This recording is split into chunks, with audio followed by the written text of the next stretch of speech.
Kitty Pilgrim reports now on the efforts by special interests to keep Americans in the dark about where their food comes from and what's in it.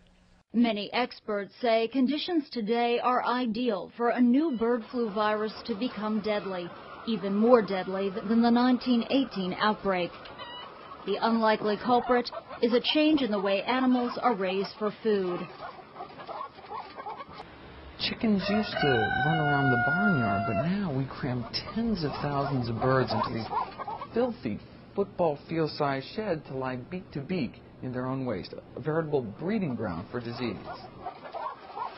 Bird flu experts say this breeding ground for disease, known as the factory farm, may provide the perfect environment for a harmless virus to mutate into a deadly virus. News on the largest beef recall in history. Rhode Island health officials just confirming with Eyewitness News that this recalled beef was served to students throughout the state. 321 cases of this beef was shipped to Rhode Island schools over the past 2 years. By this time, most of the beef has been eaten. In all, 143 million pounds of raw and frozen beef products is considered unfit for human food. IBP is recalling nearly 300,000 pounds of ground beef this morning. Some of the beef may have been contaminated with E. coli bacteria. The beef was shipped to at least 19 states, and most of it may already have been consumed. Last year alone, the USDA reported 163 recalls for microbial contamination, totaling over 100 million pounds of meat. And you delay 5 days or 6 days, 30% of it's gone. The company never gets that back. Somebody ate it, and they got paid for it. Cargill says the tainted meat was produced over 5 days at their meat processing plant in Butler, Wisconsin. But it may take federal investigators months to figure out how it got infected with E. coli, a bacteria that can cause bloody diarrhea and severe abdominal cramping, even death in worse cases. This could be contagious. Each one of these circles is a colony of E. coli 0157. There are millions of E. coli 0157 cells in each colony.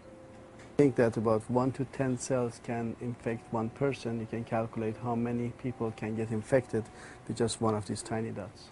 3 times, Supreme Beef, a hamburger meat grinding plant in Texas, failed a series of tests for salmonella contamination, once with nearly 50% of its meat contaminated.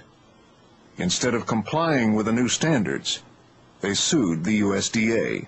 And this wasn't just any ground beef plant. This was a ground beef plant that was supplying as much as 45% of the meat for the National School Lunch Program. I mean, this meat was going to be sold and served to kids. That there are hundreds or even thousands of animals that have contributed to a single hamburger. When you bring everything together and you make it really big and you mix up microbes from all these different places in the feedlot and then in the hamburger and then it spans out to, millions of people, that's a petri dish for food poisoning. In December, the Fifth Circuit Court of Appeals ruled in favor of Supreme Beef, saying the USDA could not shut down a plant solely based on the salmonella tests. Test the meat or we won't eat. Fifth Circuit Court's ruling, I just think, pounded another nail into my son's coffin in its ruling supporting the industry's lawsuit against the United States Department of Agriculture. It basically states that it's okay to ship the public salmonella-laced burgers. Before most U.S. beef is served in homes and restaurants across America and abroad, its journey begins at slaughterhouses like this one in Omaha, Nebraska. On the bones of nervous cattle, many of them drenched in their own urine and feces. It's an image workers here did not want us to record. We can't have everybody filming at all. American beef producers are nervous themselves these days. Grisly images of sick cows being abused and dragged through their own manure forced this plant to shut down in February and recall 65 million kilograms of meat, the largest beef recall in U.S. history. These graphic images videotaped by the Humane Society at a Southern California slaughterhouse are now prompting the largest beef recall in U.S. history. A cow pushed with a forklift, another dragged with a chain, animals too sick to walk are ultimately killed and their meat processed. Much of it is going to school lunch programs. Each year, 5,000 Americans die from foodborne illnesses, and scores of those are from E. coli, which often comes from beef that's been contaminated by cow manure. They're walking around in manure. U.S. Government Beef Inspector Trent Burhow says the lack of safety and health standards in slaughterhouses would shock consumers. The bottom line ultimately is it's still manure, it's still fecal contamination, and whether it's diluted with hot water, chlorine, or any other chemical, I don't want to eat it. I don't want my family eating it. I don't want anybody eating it. My concern is that I don't want a system that says you can have fecal matter all over it and then irradiate it. Irradiated poop won't make you sick, but it's still poop. Women who eat foods rich in animal fat, such as red meat, cheese, ice cream, and butter, are more likely to develop breast cancer, especially if those animal fats are consumed in early adulthood. That is according to an 8-year study published today in the Journal of the National Cancer Institute. Vegetables. It's something that traditionally has been good to fight cancer, and now there's a new study that actually says it's helping kids maybe get smarter. Yeah, well, kids with high IQs, this one is a real interesting study. A new study found that 10-year-old kids with high IQs were more likely to be vegetarians by the time they were 30.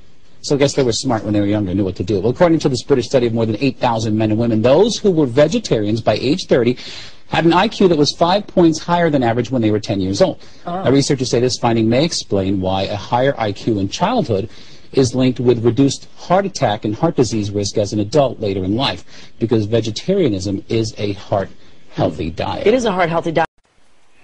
They may look harmless, but according to some climate change activists, cattle are dangerous polluters. Now, a leading authority on global warming says we need to turn vegetarian if we're to save the planet.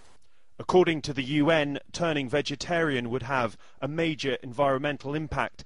Meat production is responsible for 18% of global carbon emissions. That's more than the transport industry. The basic problem is, we have turned the modern dairy and beef cow into a fossil fuel guzzler. Red, fresh meat, or is it? Congressional hearings pointed to the pitfalls of treating meat with carbon monoxide. Treating meat with carbon monoxide allows the meat to keep its freshly ground red color, even though the meat may have spoiled.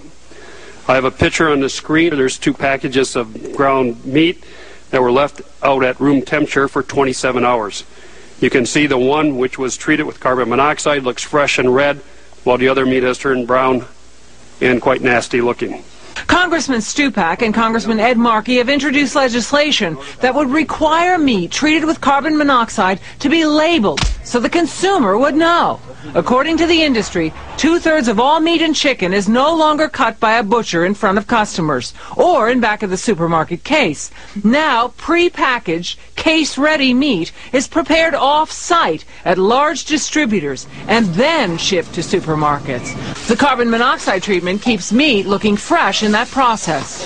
Food experts say a pound of ground beef cut by a butcher goes brown in 4 to 5 days. But meat treated with carbon monoxide by a meat packer can stay looking fresh for weeks. It's the same with imported seafood. Congressman Stupak says his subcommittee tested seafood from China and Vietnam treated with carbon monoxide.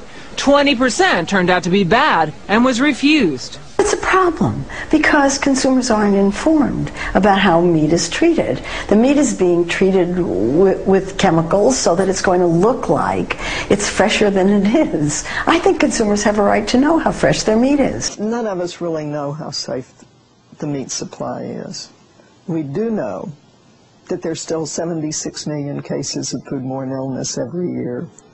325,000 hospitalizations and 5,000 deaths. This is why I happen to be a vegan. A plant-based diet, whole foods, plant-based diet, really has all the nutrients that we actually need at optimal levels of intake.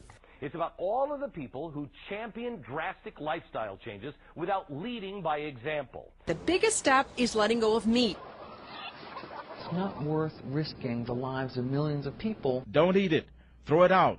They take advantage of this image. You really have to constantly question, is the thing that I'm holding in my head, does it correspond to reality? Yeah. I don't care where they are on the face of the earth, they shouldn't be getting sick from eating American beef.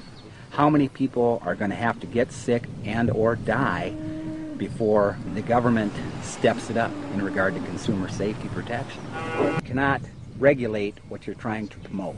Every choice we make has an effect